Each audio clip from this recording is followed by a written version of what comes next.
Happy Friday, 1/27/23. And the roads aren't too bad today. There's a couple of slick spots, but not too bad. We've got some southern winds going on, blowing in, so hopefully we're going to thaw some of this snow out and I won't have to worry about it so much. Let me put this on cruise control. Yeah, the DigiByte has cruise control. 301,500 miles. Keep this bad boy going. There's a couple things I need to do to it. I know I got to get the heater thing, these old Volkswagens, I mean these blend doors, stupid design. They're not solid. They have holes in them and they're metal. So and they put like a little, like a mesh over it kind of thing. I don't know.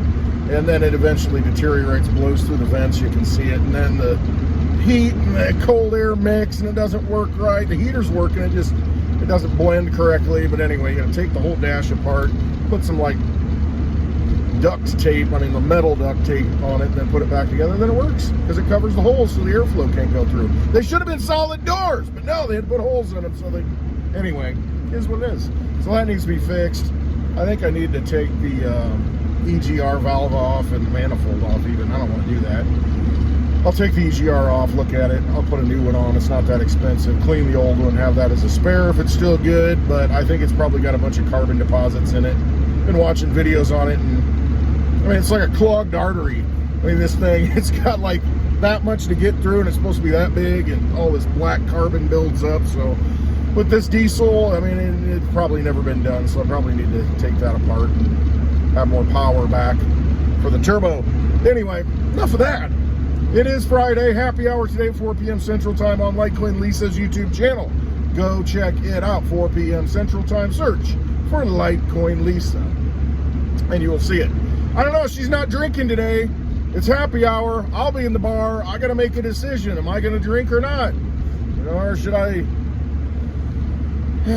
participate and be there for her in spirit, because she in spirit. See, I start talking about it. I might want to have a little sip. Shout out to Red Cat Life. So we'll see. I don't know. She's got like this concoction that we're supposed to make, but I don't have the ginger, and I mean, I don't know. I'm kind of lazy. I really don't want to make it. It's probably really good, but I might get some absinthe and drink that, something a little bit different. All right, looks like World War III is ramping up. We've got the Pentagon ordering, right now they produce, well basically we've given over 160 howitzer big guns to Ukraine, and over 1 million shells, artillery shells to go with it. 155 millimeter shells to go with it, over 1 million. Well, the Pentagon, their current production level, they have 14,000 shells a month of these, artillery shells. 14,000. They want to ramp that up to 90,000. So they're going to try and get it to 20,000, 40,000, and then up to 90,000 a month. And this won't happen until 2 years from now, is what they're projecting. And I'm thinking, okay, so you're going to be ramping this up this whole time. And, well, I guess they're anticipating a protracted war. That's all I can think of. They've got Lockheed Martin says they're ready to produce more F-16s. We've sent over 31 Abrams tanks. Germany sent over tanks. I mean, tanks on the ground and aircraft and artillery shells, that doesn't look like peace to me. That doesn't look like a peaceable solution is trying to be, happen. Well, peace through strength. No, when you're putting that stuff over there, you're going to use it.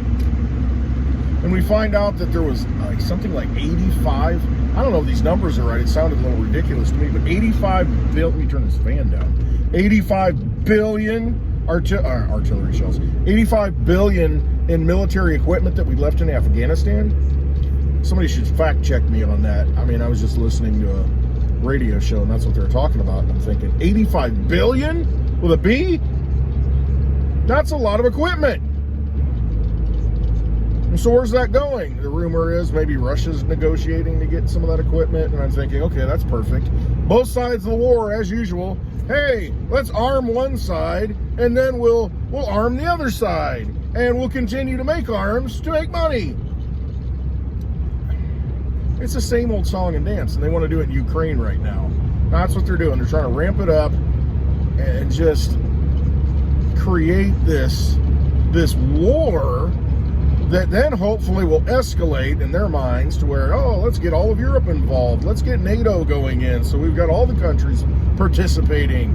And then Russia is just full out having to invade, and then are they going to have an ally? Who's their ally going to be? Is Iran going to jump into their side? Is China going to be on their side? As China rolls into Taiwan? I mean, I don't know if they can roll into Taiwan because it's an island. Fly in or sail in. But you see what's happening. That's what they do. They want control of the entire scenario, the entire theater of a war. They want to fund the war. They want to produce arms for the war. And then that leads to so many other things. You're able to then whip up the public into a frenzy, an emotional frenzy. That's what they want to do. So that way the money doesn't matter anymore. We just continue to create more because, hey, the safety, safety of the world is at stake. We could have a nuclear war and destroy the whole planet. We need to fund this. We need to stop the enemy. And see, this is just the same old garbage that they always do. Same old stuff. Fear you into it. So what is the real reason we got to send all this stuff over to Ukraine? Why are we involved there? They're not a NATO member. There's no alliance. What's the reasoning? I don't understand it. Ukraine used to be part of Russia. I should say the Soviet Union. I mean, what are we doing? Why are we getting involved? Why are we escalating it? And see what they're doing? They're slow rolling it.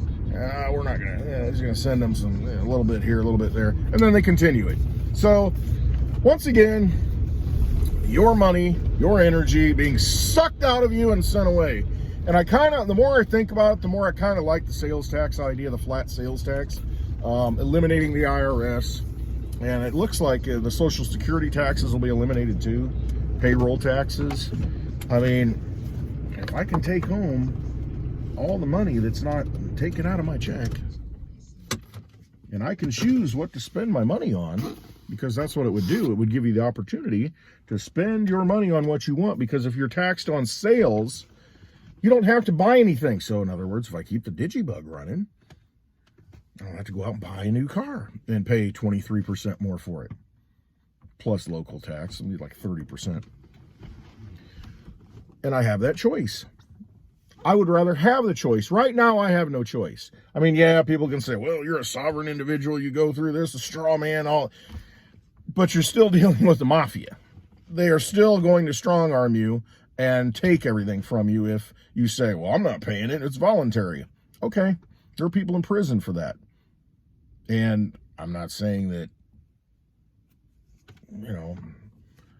it's not the right way to do things. It's just that you can do the right thing and still get punished for it if you're being run by a criminal organization. So anyway, yeah, it's just a better solution, I think. Just do the sales tax. Just a flat sales tax. I mean, because it encourages savings. Instead of squandering money away like we do now just to keep up with the price of things, the inflation. I mean, yeah, you're still going to have inflation, but we should have inflation. We can have inflation now. You create money out of the treasury, create whatever you want, just like you're doing right now. Create it the same way. It's just instead of Federal Reserve note on the top, it's going to say U.S. Treasury note. You could create it, or dollar. Well, if it says dollar, then you got to redeem it for silver, which they're not going to do. I'd be getting some silver right now at the prices. But you could print as much as you want right now, right out of the treasury, debt free. Just print it up. Just create it. People are going to use it. I'll use it. Why not? Then you don't have debt attached to it. So then you don't have $30+ trillion in debt that, you got to figure out how to pay it back. And, we got to pay interest on it. Why are we paying usury on our own money? Well, it's not your own money because you're outsourcing the creation of money to a private bank called the Federal Reserve. It's not federal and has no reserves. Heard that one many times. It's a cliche now. But why are we doing that? Why bother? Just create the money out of the treasury. Just print it up. Still going to have inflation like we do now. Doesn't matter. Just print it up. But at least it won't be stealing our energy through taxation, because they say, well, we need to pay taxes to pay for that debt, pay for that interest, make government run. Government ran fine before 1913 when the Federal Reserve was enacted and income taxes came with it. Worked fine. Didn't have an income tax. Had a temporary one, back anyway throughout history. But haven't had an income tax. Had sales taxes, excise taxes, import taxes, tariffs, had all those things, but that gave you a choice. I'm not going to buy that stuff because just coming from overseas is terrible. I'll just buy it locally. If it's a sales tax, you can say, well, you know what? I'm not gonna buy so much. I'm not gonna go out and buy all this other stuff. I'm not gonna go out and buy eggs at the store and pay 30% up on it. Maybe I'll just get my own chickens. Start being more independent. Start thinking differently. Start saying, well, what can I do here? And how can I replace things that, I would have to go out and pay this big tax on? Well, if I can produce some of it here, then I don't have to pay that tax. So you're able to make more choices or able to have more freedom. Somebody's not saying as soon as you make $100, hey, I need 30 of it. Or whatever it is. I don't even pay attention. I don't even know how much comes out of my frickin' check. But, by the time you get it, and then the other thing is, you're taxed and taxed and taxed and taxed over and over again on that money. Think about it. You make $100 and say you're paying 30% out of it, taxes, Social Security, all that stuff, payroll taxes. 30% comes out, so you got $70 left. All right, hey, I'm going to go put some fuel. Okay, so look at the taxes that are built into that gallon of gasoline, that gallon of diesel. So you're getting taxed again on money that's already been taxed, that you've already earned. Go to the store. That's taxes. Hey, I want to go pick this up. Hey, taxes on it. Everything you do, it's taxed. It gets taxed and taxed and taxed. It's like double, triple taxed. And it's still not enough money for them. So I'll tell you what. You just quit taking my money. I'll do what I want with it. You can print up all you want. Whatever you want to do, print it all up. Don't even care at this point because you're doing it anyway. But I'm going to take what money I have and I'm going to go do something with it right away. So you're going to see people, if that's the case, they just continue to print up. People will take that money and say, well, I'm going to throw some in silver. I'll throw some in gold. I'll throw some into an asset that is going to hold its value. I'll go buy some chickens. Then you have them. Then you have something that produces. I'll go buy some Litecoin. Something that I can hold in my own possession. I can use it anytime I want, 24/7, 365 days a year, 366 days on a leap year. Nothing can stop me from doing that. The central bank can't do it. The government can't do it. Nobody can stop me from using it because it's a decentralized network of computers that just follow instructions. Hey, send this to this address. Okay, boom. Network confirms it, record of it, every computer that's running. Done. Done deal. Just works. Over 11 years. Nonstop. No issues. 100% uptime. Never failed. Now has privacy. MWeb. When that rolls out to mobile wallets, MWeb, look out. There's already more and more money going into the MWeb, Mimblewimble side chain. And it's still on the main blockchain. That's the thing. It's not Lightning Network where it's layer 2 and, got all these nodes that need to be set up and this and that. And it's like, no, it works on the existing blockchain that's worked for 11 years. It's just they've added a side block. And so it's just right alongside the main chain. It just works. But you can say, people don't need to be knowing that I'm sending that money here and there. It's digital cash. That's what it is. Digital cash in a manila envelope. You don't know what's in it. You don't even know it's getting handed off. You turn the lights out, hand it to somebody, turn the lights back on. What? Which person got it out of the 100 in the room? I don't know. No idea. It's a big thing. It's a big deal. That's why I harp on it so much. Somebody asked me why Litecoin is an asset and instead of anything else. And those are the reasons. In cryptocurrency, since it's so new, I don't want to get involved in something that's been around for a year. I don't want to get involved with something that's been around for 3 years. I'll look at the OG coins, the original gangsters. I'm going to look at those coins that have been running for a long time because it's my freaking energy. I got to work for it. And I don't just want to squander it. I want it somewhere safe. And, you know, as far as the price fluctuation going up and down in US dollar terms, I don't care. Because when this thing falls apart, you better have your assets, you better have your energy locked up in a system that works. Well, I'm going to put it in this coin because, you know, all the venture capitalists are pumping it. And now let's look at the dollar value that it's gone up. It's gone up, doubled here in the last few months. Okay. How long has it been around? Maybe a couple years. Okay. Has the blockchain ever failed? Yeah, they've had to restart it multiple times. Okay, well, that's centralized. Somebody can actually manipulate the blockchain. I don't want any of that. I want something that works. I want something that just continues to work on its own, decentralized. I don't have to worry about it. I can put my money into it, and I'm good. Take that energy from the vampire system, the casino chips from the vampire casino, and change them out for sound money for the digital age. Litecoin. That's what I want to do. I don't want something that's going to pump in US dollars. I want something that's going to hold my value, the dollars, and at some point you just ask the price what you want. You name the price because there's only so many to go around. There's only 84 million Litecoin. 1/100th of a Litecoin for every person in the world. 1/100th. You can get one for under $90 right now, a whole one, 100 times ahead of the people in the world. 100 times ahead. For that kind of value, security, safety, I mean, privacy, you've got it all. Longevity. Got it all. That's why I preach about Litecoin. It's been running for over 11 years, nonstop. It is what it is. And I like DigiByte too. And I don't care what anybody says. I got a DigiBug. I like DigiByte. Running for over 9 years uninterrupted. That's all, folks. Giddy up. The Looney Tunes show today. So, I mean, as they inflate this money away, you find those assets that you can put it into. I like physical silver. I think that's, I mean, a great asset. I don't think a lot of people have it. A lot of people I know don't have it, any of it. And it's just, I don't know. It's always been money. It holds its value. Can't destroy it. It's just, it has medical purposes. It has health use. It's used in all these electronic devices, batteries, solar panels, all this stuff. I mean, it's necessary. It's a necessary item for, and if you're building more bombs, hey, we're building more cruise missiles. How much silver's in a cruise missile? Now you ask yourself, if we're going to ramp up to World War III, how much silver is going to be needed?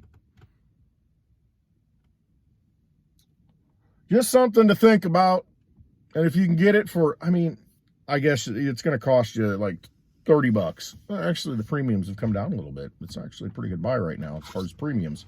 You can get a silver coin, 1 ounce, 0.999 silver, fine, silver, 1 ounce coin for under $30.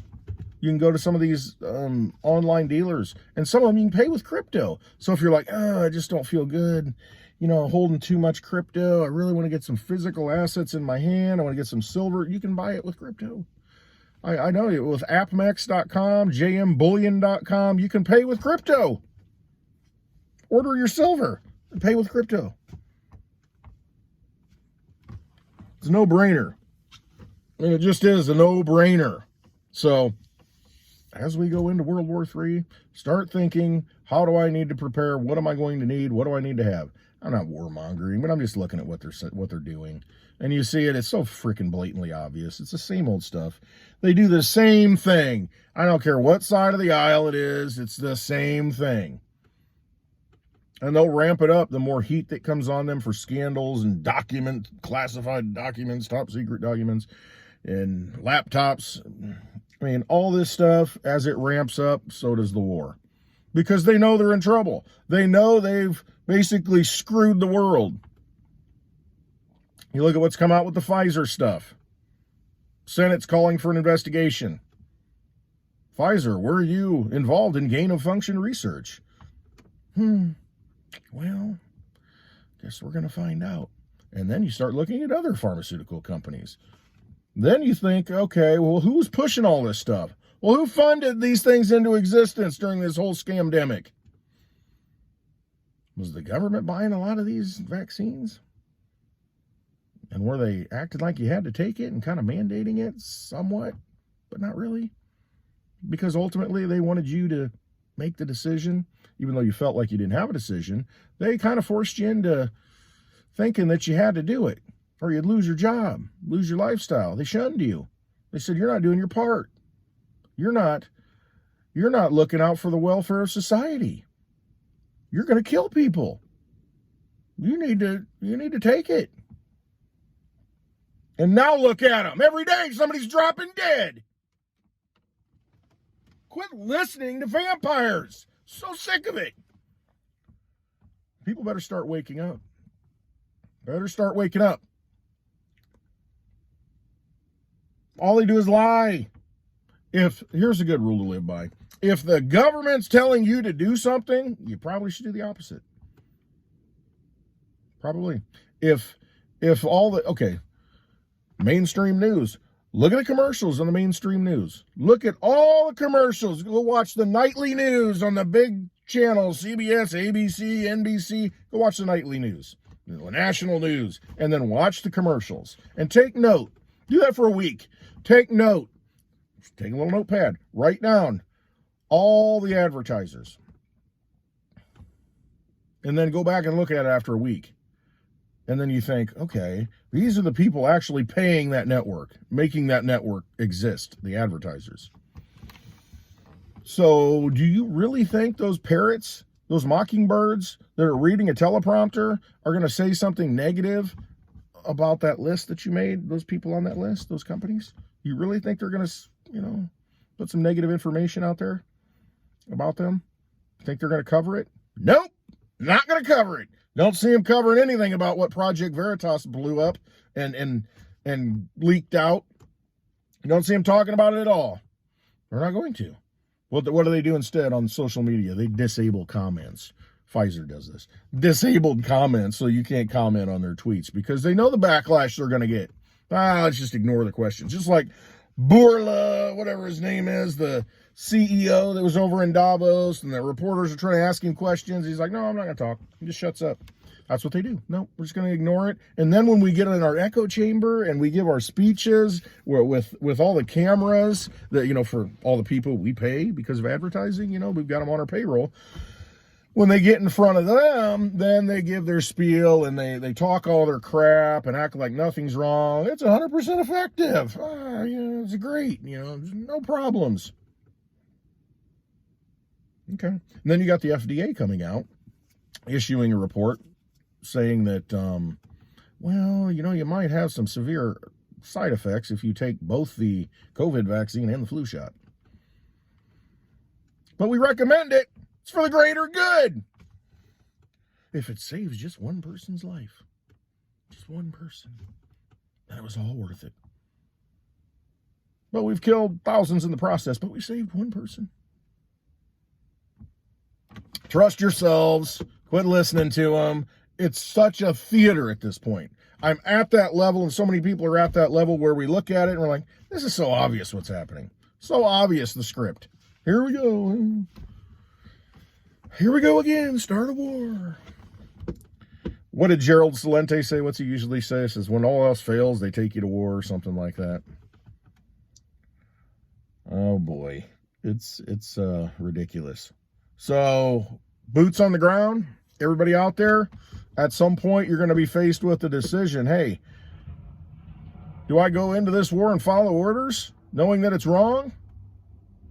Or do I just say no and suffer the consequences? Because I'll tell you what, there are a lot of people right now that wish they would have listened to themselves instead of their neighbors, their employers, their family members, and they wish they didn't take that shot in the arm.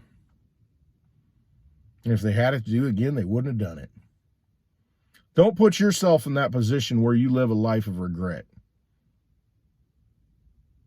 And we all have regrets, but man, when you know in your heart that you shouldn't be doing something and then you do it because somebody pressures you into it and fears you into it, artificial consequences, just fear, that was it. Oh, threat. Oh, you need to do this. Not a good person if you don't do it. Guess what? I'm my own person. I don't care what you think if I'm good or bad. I'm going to do what's right for me. I'm going to do what's right for my family. Don't care. If you have that attitude and you're confident and you believe in yourself, who cares? Who cares what other people think? Doesn't matter. At least you're leading a pure life. Honest with yourself. Trust yourself. Not living with regret. Thinking, oh, why did I do that? Why did I do that? I shouldn't have done it. I shouldn't have done it. Don't be in that position. You're given an unlawful order. Instincts, discernment, your gut says not to follow it. You know what to do. Don't live with regret. All right, trust yourself. Love y'all. Hope to see you on Happy Hour, 4 p.m. Central Time. Litecoin Lisa's YouTube channel. And you know what? I don't know. I'll probably have a drink. Maybe Lisa will make me feel bad. I won't want to have one because she's not having one. Or maybe I can convince her to have one with me. We'll see. We should take a poll. All right. Hope to see you there. Love y'all. Have a wonderful Friday. Always trust yourselves. That's it. Always trust yourself.